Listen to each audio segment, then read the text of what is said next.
Halos 1.5 taon na ang nakalilipas mula ng ayanunsyo nina Catherine Bernardo at Daniel Padilla. Ang kanilang breakup, pero hindi pa rin maawat-awat ang pag-uugnay sa dating magkasintahan. Tulad na lamang sa naganap na ABS-CBN Ball 2025 sa Solero Resort North, Quezon City, noong Biyernes, April 4, 2025. May ilang fans pa rin ng Catherine Daniel o Kathniel Love Team ang umasang sana ay nag-cruise ang kanilang landas sa celebrity gathering ng kapamilya stars. Catherine and Carla in one frame.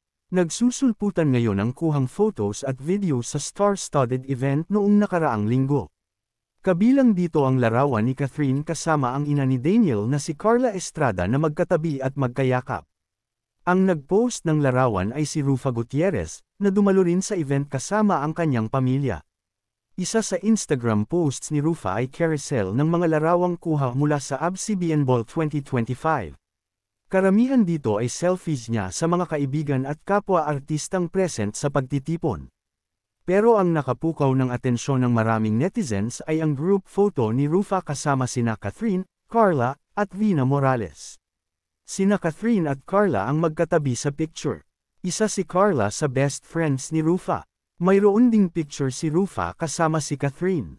Dahil sa larawan nina Catherine at Carla na magkasama, nabuhayan ng loob ang solid Kathniel fans.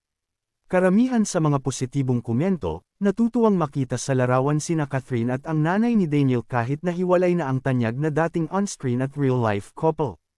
Daniel Padilla and Kyle Echari alleged issue. Isa rin sa pinag-uusapan sa social media ay ang nangyari umanong insidente sa pagitan nina Daniel Padilla at Kyle Echari. May mga lumutang na usap-usapang hinarap umano ni Daniel si Kyle nang dahil kay Catherine. May mga video at larawang makikitang kasama ni Catherine si Kyle, gayon din ang iba pang celebrities. Subalit may isang puntong napansin umano ni Daniel na hindi na comfortable si Catherine sa pagiging touchy ni Kyle, na nakainom na rin daw.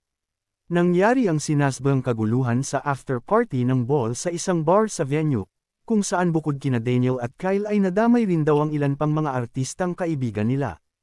Ang mga usaping ito ay mula sa mga nakasaksi sa pangyayari at lumabas nga sa social media. Gayunpaman, walang kumpirmasyon ukol sa usap-usapang ito na pinag-uusapan lang sa social media. Mananatiling bukas ang pep.ph Philippine Entertainment Portal, sa panig ng mga artistang sangkot. Matatandaang sa Star Magic Ball 2011 ay naging malaking balita ang nangyari sa pagitan nina Coco Martin at Matteo Guidicelli dahil kay Maha Salvador.